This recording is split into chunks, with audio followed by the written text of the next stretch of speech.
Hai, saya Sangman Hao. Saya harap kabar kalian sehat dan baik-baik di sana ya.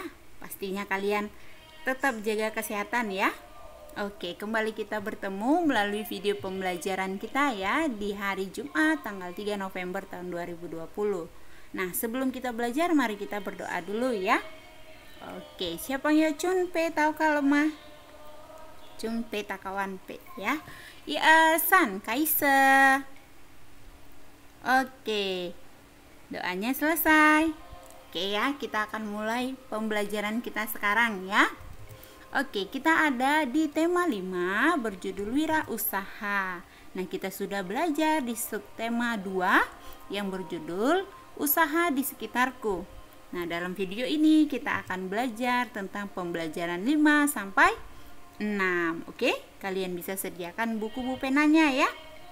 Dan buku tulis pastinya. Oke, kita masuk di tujuan pembelajaran kita terlebih dahulu ya. Untuk muatan IPS, kita akan mengidentifikasi komoditas ekspor dan impor di Indonesia ke negara-negara ASEAN. Selanjutnya untuk SBDP, kita akan memahami kriteria poster kegiatan yang baik. Jadi untuk IPS kita akan belajar tentang ekspor dan impor yang dilakukan Indonesia kepada negara-negara ASEAN. Oke, untuk yang IPS kita akan belajar tentang kriteria poster yang baik. Nah, jadi ini dua muatan ini ada di pembelajaran 5. Selanjutnya di pembelajaran 6 ada muatan PKN. Kita akan belajar memahami sikap tanggung jawab dalam wirausaha. Dan bahasa Indonesia memahami cara menceritakan riwayat hidup. Jadi PKN kita akan belajar tentang cara sikap tanggung jawab yang dimiliki oleh seorang pemimpin yang memiliki wirausahanya ya.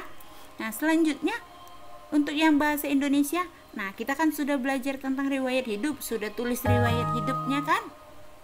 Nah, sekarang kita akan belajar gimana cara menceritakan daftar riwayat hidup. Oke, ayo kita mulai pembelajaran kita sekarang ya. Kita mulai dengan muatan IPS terlebih dahulu. Buka bukunya di halaman 138. Nah, di sana ada berjudul komoditas ekspor dan impor di Indonesia. Ya, ekspor dan impor di Indonesia ya. Apa itu ekspor? Langsung ulang kembali. Iya, barang yang ada di Indonesia keluar, pergi ke luar negeri ya. Jadi Indonesia mengirim barang ke luar negeri ya. Oke, benar. Selanjutnya kalau yang impor. Iya, impor itu adalah yang luar negeri yang mengirim barang ke Indonesia. Jadi barang-barang luar negeri masuk ke Indonesia. Itu namanya impor. Oke, good. Jangan lupa ya. Oke, selanjutnya. Indonesia memiliki peran yang cukup penting dalam kegiatan ekspor dan impor. Ya. Jadi Indonesia memiliki sumber daya alam yang cukup melimpah. Makanya itu. Jadi ya, kekayaan ini yang dimanfaatkan Indonesia untuk melakukan kegiatan ekonomi, baik itu ekspor maupun impor ya. Baik dalam bidang sektor pertanian boleh, ke perkebunan boleh, kehutanan boleh, peternakan boleh, perikanan boleh, pertambangan dan industri juga boleh. Karena Indonesia termasuk negara yang kaya alam ya. Oke. Nah, Indonesia termasuk negara yang mengekspor barang keluar ke negara lain. Ya, adanya keberagaman atau komoditas ekspor di Indonesia. Jadi apa-apa saja jenis-jenis barang dagangan atau komoditas yang diekspor oleh Indonesia. Nah, kita akan belajar tentang barang-barang yang diekspor Indonesia ke luar negeri ya. Jadi ini barang-barang kepunyaan Indonesia yang dikirim. Oke. Yaitu yang pertama, hasil industri. Misalnya contohnya itu adalah semen, tekstil, sama kain batik. Jadi kain batik dikirim juga loh, makanya orang luar negeri kenal sama kain batiknya Indonesia. Oke, industri semen juga dikirim. Oke, nah selanjutnya hasil pertanian dan perkebunan. Contohnya kacang kedelai, coklat, lada, jagung, kelapa sawit, karet, kopi, dan teh. Nah, ini kan hasil perkebunan Indonesia nih. Nah, jadi di luar negeri, khususnya negara-negara ASEAN, itu kan mereka juga mau menikmati kacang kedelai, coklat, dan lada itu kan. Nah, jadinya dikirimlah oleh Indonesia. Nah, selanjutnya hasil hutan. Hasil hutan itu kain potongan, rotan, dan damar. Nah, damar ini kayak bahan baku industri. Jadi dia berupa kayu ya. Nah, jadi dia kayu yang untuk digunakan sebagai bahan baku industri. Nah, selanjutnya hasil peternakan dan perikanan. Contohnya adalah daging, kemasan, udang, lada, ikan laut, dan mutiara. Jadi Indonesia kan kaya ya akan perairannya ya. Oke. Nah, jadi di perairan ini terdapatlah udang, banyak ikan, ada mutiara. Jadi nah itu diekspor lah oleh Indonesia. Nah, selanjutnya hasil pertambangan. Nah, hasil Indonesia juga pertambangannya yang besar ya. Nah, di situ ada migas. Migas itu minyak bumi dan gas alam, dan non migas yang berupa batu bara, logam emas, perak, besi, timah, dan nikel. Oke? Sudah paham jenis-jenis barang ekspor Indonesia? Oke, sudah ya. Nah, selain ekspornya, barang yang diimpor Indonesia juga ada. Apa-apa saja barang impor Indonesia dari luar negeri? Jadi barang-barang yang akan kita pelajarin ini adalah barang yang dari luar negeri yang masuk ke Indonesia ya. Jadi Indonesia meminta membeli barang-barang dari luar negeri ini untuk kebutuhan di Indonesia. Contohnya adalah barang olahan migas. Jadi kan tadi Indonesia kirim bahan bakunya. Nah, sekarang orang luar negeri membuat barang-barang Indonesia itu menjadi bensin, solar, kerosin, dan aftur. Nah, kalau kerosin itu adalah bahan bakar roket. Dia seperti minyak juga ya, yang digunakan untuk roket. Jadi kalau kalian lihat jet, nah itu bensinnya dia nggak pakai bensin, minyak itunya dia pakai kerosin ya. Nah, lalu aftur. Nah, kalau aftur ini untuk bahan bakar pesawat. Jadi kalau kita naik pesawat, itu bahan bakarnya itu bukan bensin atau solar, apalagi yang lain, tapi aftur ya, namanya itu aftur. Nah, selanjutnya bahan konsumsi, yaitu makanan dan minuman yang diawetkan. Nah, Indonesia kan kirim tadi bahan mentahnya kayak udang gitu kan, daging. Nah, orang luar negeri bisa mengapain barang baku Indonesia. Jadi barang makanan dan minuman yang bisa diawetkan ya. Lalu diolah menjadi daging, susu, dan buah-buahan yang lebih menarik lagi. Karena apa? Karena mesin industri Indonesia kurang ya. Lebih banyak kan mesin industri itu ada di mana? Iya, di negara Australia ya, karena negara itu terkenal maju karena industrinya ya. Selanjutnya barang industri berupa mesin pembangkit listrik. Nah, karena kan Indonesia nggak bisa nih buat pembangkit listrik, jadi di luar negeri baru bisanya. Nah, jadi Indonesia ngirim, diminta. Jadi barang impor berupa mesin pembangkit listrik dikirim dari luar negeri ke Indonesia. Lalu alat komunikasi, alat transportasi, dan mesin industri ya. Jadi yang di pabrik-pabrik itu bisa jadi itu dari barang impor. Iya, dari barang impornya ya. Selanjutnya barang baku. Barang baku itu bahan baku industri pangan dan minuman, dan suku cadang mesin, dan bahan kimia untuk keperluan bahan industri lainnya. Jadi ini dalam bentuk untuk pabrik ya, biasanya itu ya. Oke. Selanjutnya jasa dari negara-negara maju. Contohnya itu adalah jasa tenaga ahli. Jadi ilmuwan boleh datang ke sini. Jadi bekerja sebagai karyawan di Indonesia. Nah, itu juga termasuk impor ya, barang impor. Oke. Nah, selanjutnya ada ayo berlatih, kerjakan soal berikut. Tuliskan barang atau komoditas ekspor di Indonesia ke negara-negara ASEAN. Apa tadi barang-barangnya? Iya, barang ekspornya berupa semen, tekstil, kain batik, kacang kedelai, coklat, lada, jagung, kelapa sawit, karet, kopi, teh, kayu potongan, rotan, damar, daging keemasan, udang, ikan laut, mutiara. Lalu iya, minyak bumi, gas alam, batu bara, logam emas, perak, besi, timah, dan nikel. Itu tadi ya, yang pertama ya. Yang pertama kita bahas itu tentang ekspor di Indonesia ya, ekspornya Indonesia ya. Selanjutnya untuk barang impornya Indonesia yang tadi barusan kita bahas juga ya. Bensin, solar, kerosin, aftur, makan dan minuman yang diawetkan, daging, susu, buah-buahan, mesin pembangkit tenaga listrik, alat telekomunikasi, transportasi, mesin industri, suku cadang mesin, bahan kimia dan tenaga ahli. Oke. Nah, selanjutnya yang ketiga.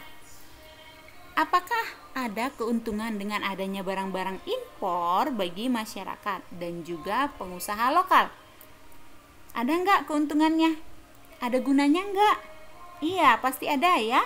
Untuk memenuhi kebutuhan masyarakat serta membantu pengusaha lokal dalam menjalankan usahanya. Ya, jadi membantu ya. Dalam bidang industri pasti sangat membantu. Oke? Nah, selanjutnya nomor 4. Tuliskan sarana atau media yang tepat agar produk yang akan diekspor sudah dikenal oleh masyarakat negara lain. Apa yang akan kita lakukan? Iya, kemasan produk yang menarik dan inovatif. Jadi kemasannya, bungkusnya harus menarik ya, supaya kita kok gambar itunya bungkusnya cantik, jadi kita tertarik untuk membelinya. Oke? Lalu nomor 5, Singapura merupakan negara kecil dengan sumber daya alam terbatas. Akan tetapi Singapura menjadi negara paling maju di antara negara lain yang tergabung dalam ASEAN. Ya, yang pertama, yang A, bagaimana cara pemerintah Singapura memenuhi kebutuhan pangan negerinya? Gimana caranya? Iya, dengan cara mengimpor kebutuhan pangan lainnya ke luar negeri. Oke, jadi mereka juga mendapatkan barang dari luar negeri ya. Selanjutnya yang B, bagaimana cara pemilik industri di Singapura memenuhi kebutuhan barang baku industrinya? Ya, dengan cara mengimpor bahan baku dari negara lain, termasuk Indonesia ya. Iya. Selanjutnya, apa saja jenis barang yang kita impor dari Singapura? Nah, dari Singapura. Iya, mesin pembuat pakaian berskala besar. Jadi, mesin-mesin itu banyak di Singapura. Jadi, mereka lebih terkenal tentang industrinya, ya. Oke, sudah paham? Oke, kita lanjut pembelajaran kita ya di muatan SBDP di halaman 140 yang berjudul tentang kriteria poster kegiatan yang baik. Jadi kita akan belajar tentang poster yang baik itu gimana. Nah, macam-macam poster kita akan belajar. Yang pertama dulu, macam-macam poster. Ada 4 di situ ya, yaitu yang pertama poster niaga. Poster niaga itu apa? Iya, poster yang untuk gunanya fungsinya itu untuk mempromosikan produk-produk supaya orang tertarik membelinya. Apa-apa saja contohnya? Nah, contohnya seperti iklan yang seperti ini ya. Posternya makin hemat makan nikmat. Nah, jadi kita diajak untuk membelinya ya semua. Nah, lalu ada paket soto ayam, lalu ada Fanta, ada teh sosro lagi. Selanjutnya ada keripik pisang matahari, lalu fresh tea, lalu kart juga ada ya untuk mengemudi ya. Lalu ikan bergizi tinggi, sehat dan enak. Jadi kita diajak untuk membeli produk-produk ini. Oke? Nah, itu bedanya ya. Kalau untuk niaga itu untuk mempromosikan produk-produk supaya kita membeli produk yang ditawarkan. Oke?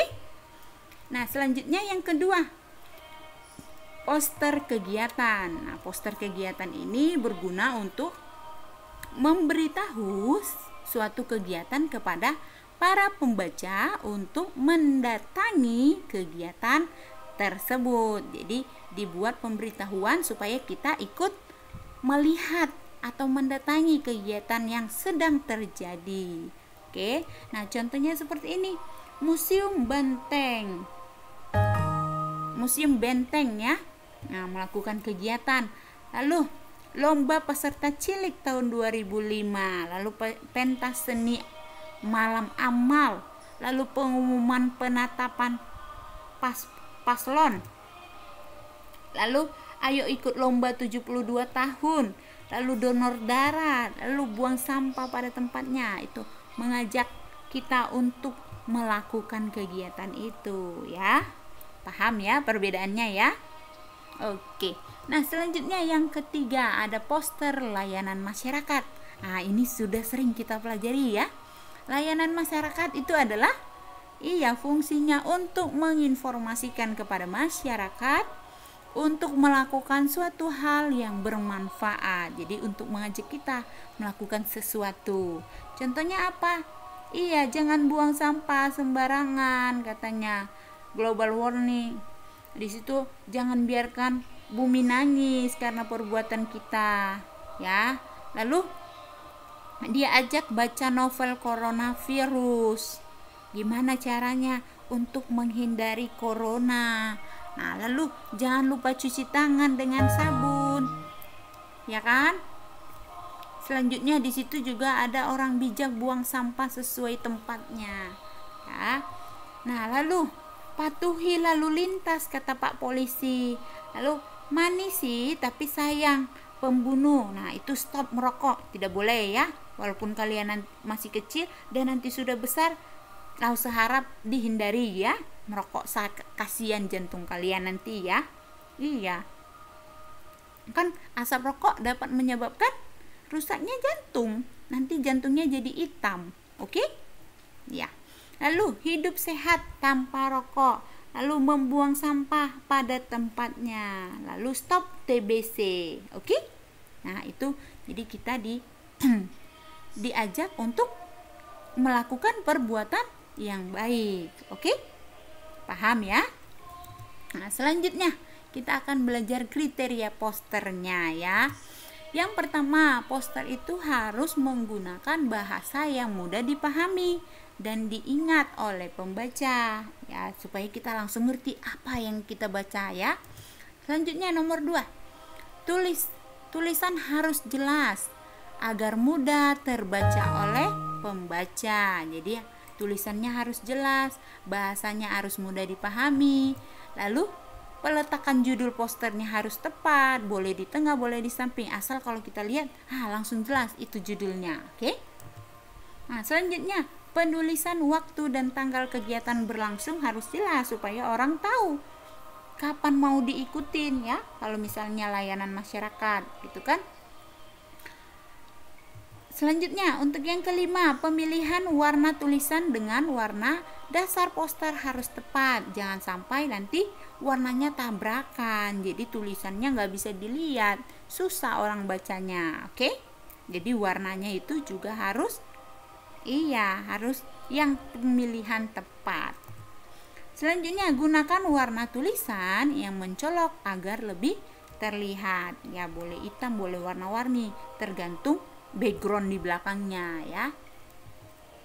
Selanjutnya gambar untuk melengkapi poster terlihat jelas. Jadi walaupun ada gambarnya tapi gambarnya itu harus jelas walaupun dia ketutup dengan tulisan. Oke?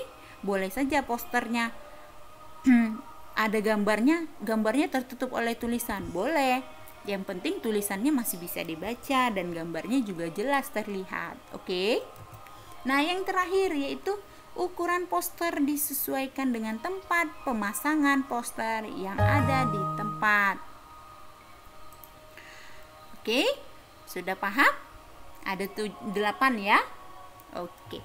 Nah, selanjutnya kita lanjut muatan PPKN ya, KD 3.3 dan 4.3 halaman 142 yang berjudul tentang sikap tanggung jawab dalam wirausaha. Oke. Nah, setiap pemilik wirausaha bertanggung jawab terhadap kualitas barang yang diproduksinya. Iya, supaya pelanggan kita tidak lari kalau kita bertanggung jawab, ya kan? Iya. Nah, sikap tanggung jawab dapat mengantarkan suatu wirausaha ke gerbang kesuksesan dan berkembang pesat. Oleh karena itu, setiap pemilik wirausaha semestinya senantiasa melakukan tanggung jawabnya. Ya, nanti ada barang yang robek, nah kita nggak usah marah kalau seperti itu ya. Tanggung jawab seorang wirausaha, jangan marah. Misalnya kita penjual kertas, kertas di dalamnya robek, terus kitanya marah-marah, nggak boleh. Kita ya udah, kita bilang baik-baik, kalau begitu kita ganti aja. Nah, kalau seperti misalnya kita kita omongin baik-baik, nggak mungkin dia pergi kan, pasti dia bakalan datang lagi sama kita kalau dia cari sesuatu ya. Oke, siapa yang mau jadi wirausaha? Ya, semoga terwujud ya. Iya. Nah, sikap tanggung jawab yang diterapkan oleh pemilik wirausaha yaitu ini sikap-sikap tanggung jawabnya ya, harus menghasilkan barang yang memenuhi syarat dagang. Ya, tidak boleh ada barang curian, barang yang membuat dari bahan yang merusak tubuh, nggak boleh ya. Jadi harus memenuhi syarat ya. Selanjutnya untuk yang kedua, senantiasa menjaga dan meningkatkan kualitas barang. Jadi harus kita jaga kebaikan barang kita ya.